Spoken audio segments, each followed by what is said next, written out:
The war between Russia and Ukraine is still raging, but now Russia is carrying out retaliatory attacks against Ukraine for its incursion into its territory. Russia has reportedly launched another wave of strikes on Ukraine just a day after one of its biggest air attacks in the lingering war. We have more details. Ukraine's air defense forces say the entire country is under threat of a ballistic weapon attack. Amidst the raging battle, 4 people were reportedly killed overnight. President Volodymyr Zelensky says Ukraine will undoubtedly respond to Russia for the latest strikes and all other attacks. On Monday, 7 persons were killed, with several others injured after more than half of Ukraine's regions were attacked by drones and missiles.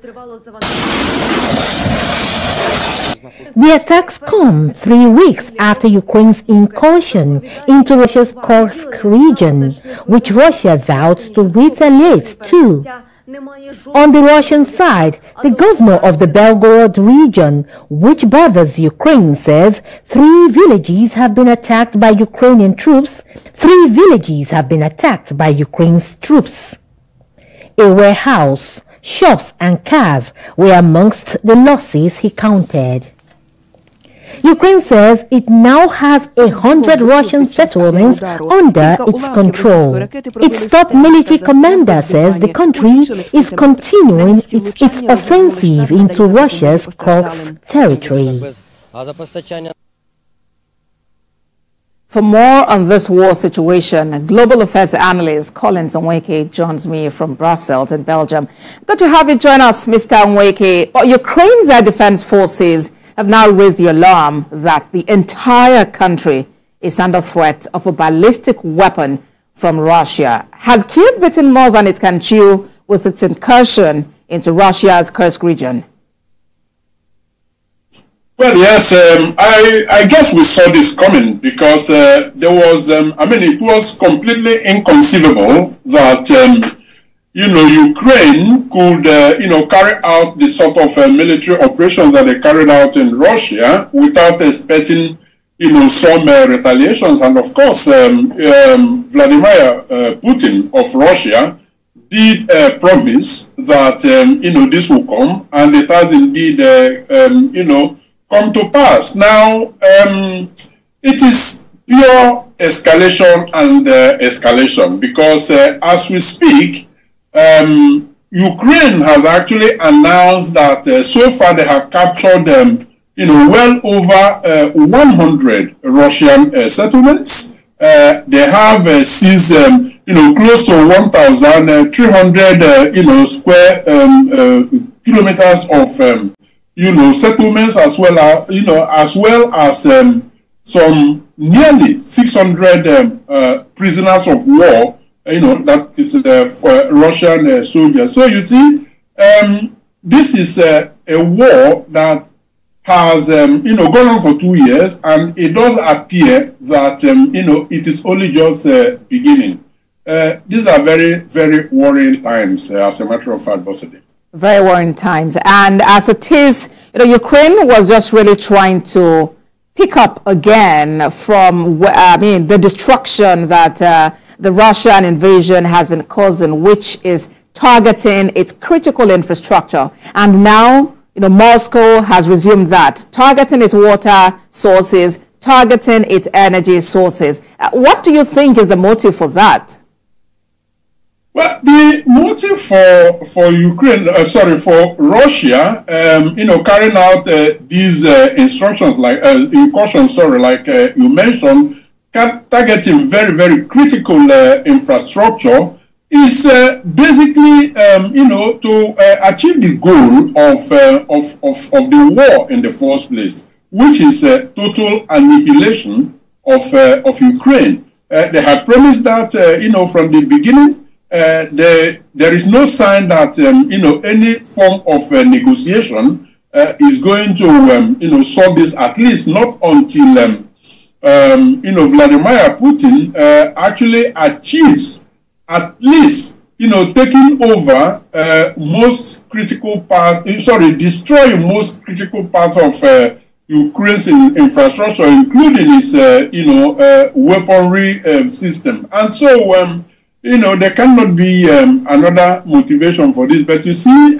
one other thing that has actually caused this latest incursion is the fact that Vladimir Putin believes that he is actually fighting the rest of the allied forces, the NATO forces, in which case he believes, it is a proxy war that is being fought using Ukraine as, the front runner, as a matter of fact.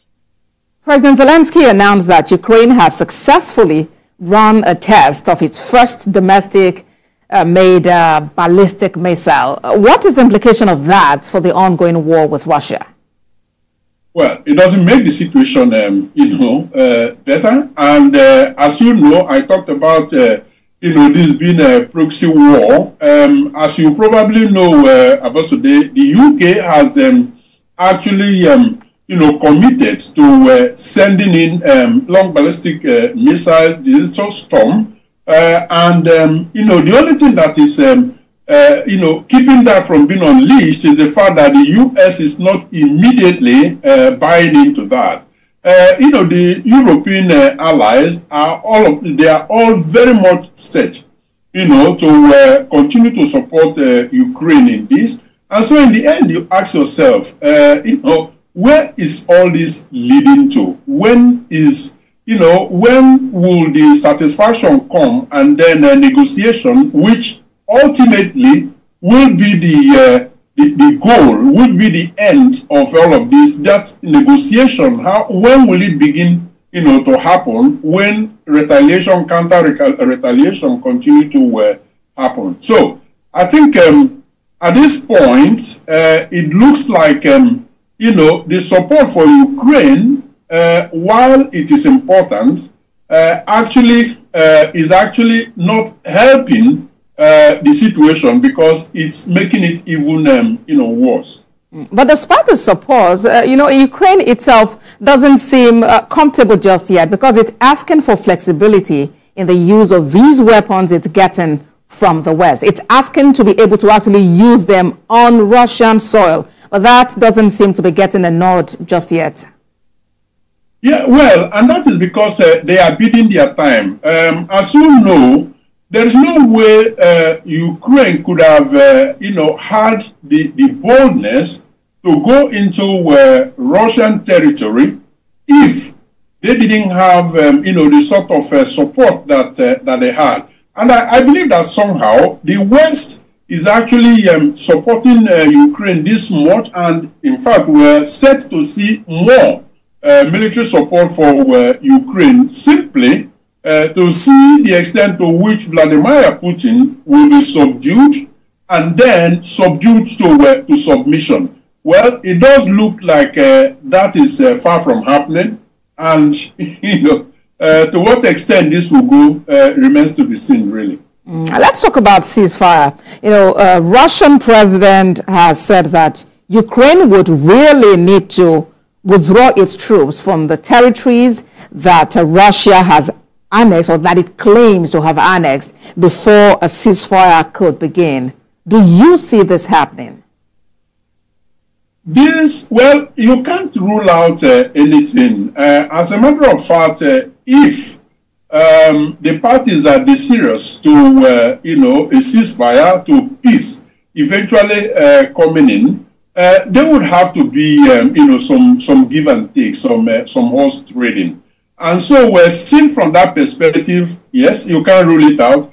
Is it, something that can happen quite easily? I doubt it. So ultimately, I believe that the answer to that question is, if it is going to happen, well, things will get worse before they get better. But ultimately, such giving in might happen. But I mean, one can see that happening, in the immediate.